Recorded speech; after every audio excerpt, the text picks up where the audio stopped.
Remind the good people that FanDuel is the official sportsbook partner of the Ultimate Cleveland Sports Show, and summertime means baseball, the NBA Finals, and more, and you can bet on it all on FanDuel. Right now, new customers get $200 in bonus bets with any winning $5 bet.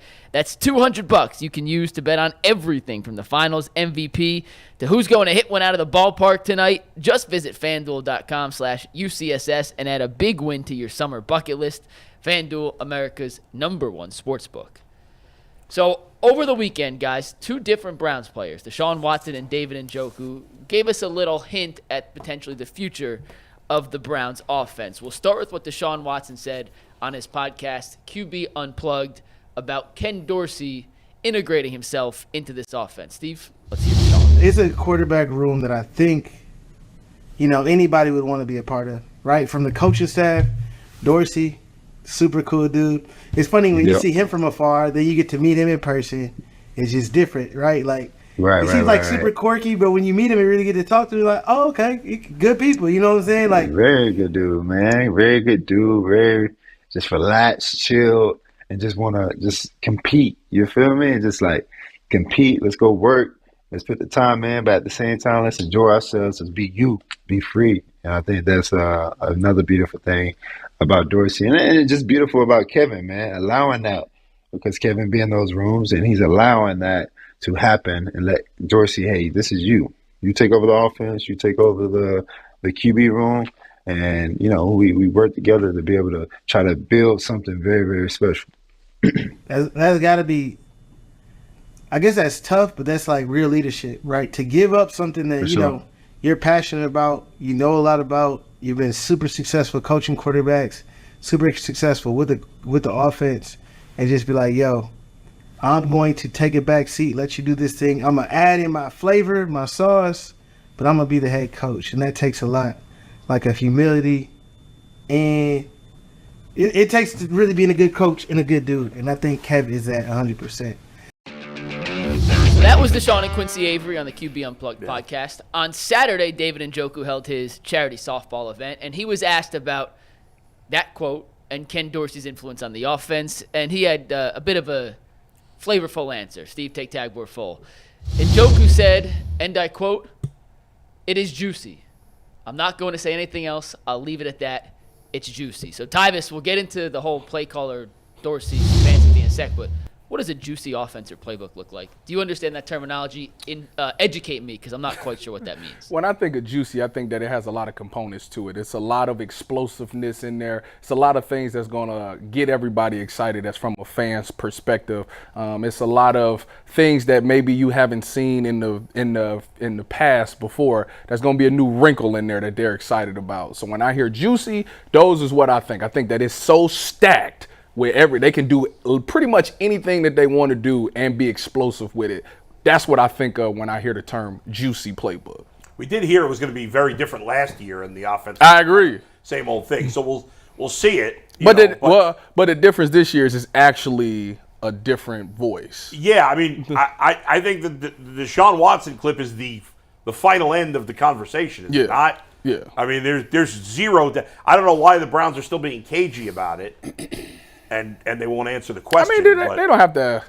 They don't have to come out and just openly say, "Yeah, Dorsey's calling the plays." But why not? I mean, Deshaun Watson just did. I mean, what difference does it make? If it doesn't make a difference, then why not just say it? Because it doesn't. I think that they like to be discreet, because if it's one of those things that, first of all, what I learned about the NFL is that 98% of the time your opposing team knows already who's doing what. Right, okay. So if it don't need to be something, even if they never announce it, other teams is going to. If I looked at the Browns, if I knew I was playing the Browns, I would study what Ken Dorsey has done with Buffalo and what he's done with the Panthers, because that fits kind of what Cleveland wants to do. Now, don't get me wrong, there's still going to be some Kevin Stefanski sprinkled in there. But for the most part, if I'm going against the Browns, who the first game of the season? Dallas. If I'm Dallas, I'm looking at Buffalo Bills 2 years ago. And guess what? That's the offense I'm going to look at, because that's probably what you're going to see. There wasn't nothing juicy in that.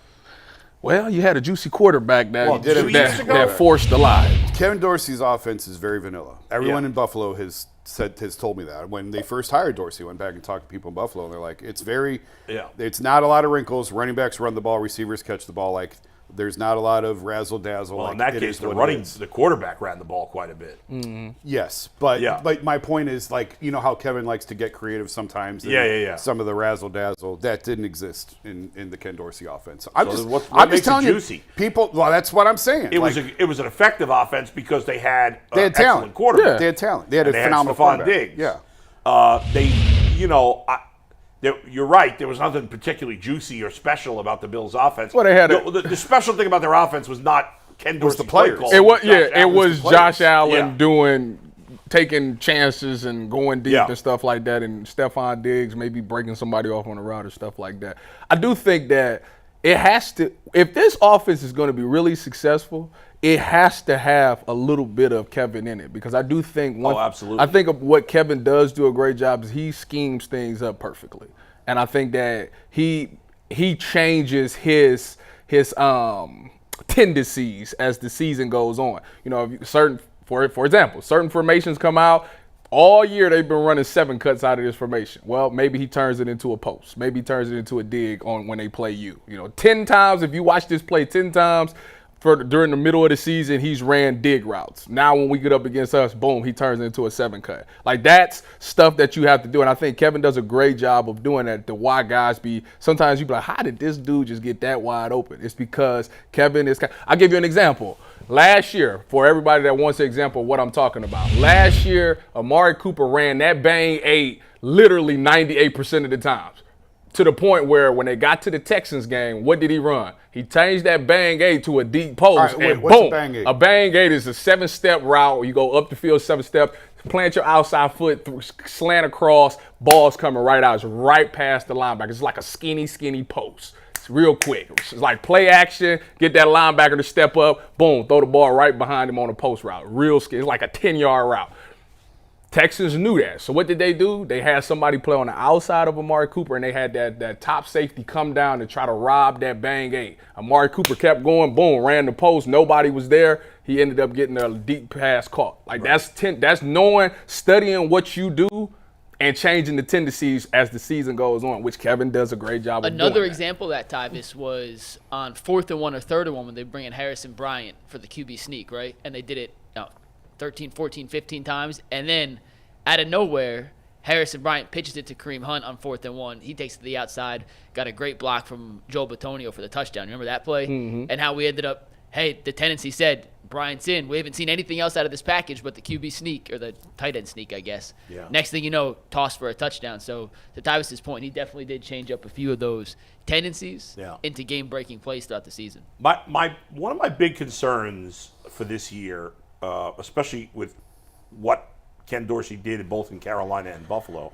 although I do think this past season, I don't know if the numbers back this up, Mike, maybe you could check. I feel like Josh Allen, they were purposely trying to cut down his cold running plays early in the season with Dorsey. Yes, they were. And then when he left, they got back, because Josh Allen's very comfortable doing that. He likes that. But I'll get your numbers in 1 sec. Deshaun Watson is not built like Cam Newton and Josh Allen. Those guys are much bigger, thicker than he is. And I don't want to see a lot of cold runs for Watson. Now, if a play breaks down and he uses his legs, that's great. He's a good athlete. You want him to take advantage of that. But I don't want to see him running anywhere close to as much as Josh Allen did. With his recent injury history, I don't think that's a good plan for the Browns. I have those numbers real quick, Tyvis, before you go. Do you want the numbers on that bull? Yeah. And you are right. Here's 1 through, he played all 17 games. Here's his rushing attempts per game. First 10 were with Dorsey, last 10 Joe Brady, keep in mind. 6, 3, 3, 4, 4, 2, 7, 7, 8, and 4. That's Dorsey. Joe Brady, 5, 9, 10, 8, 5, 11, 15. Yeah. Right.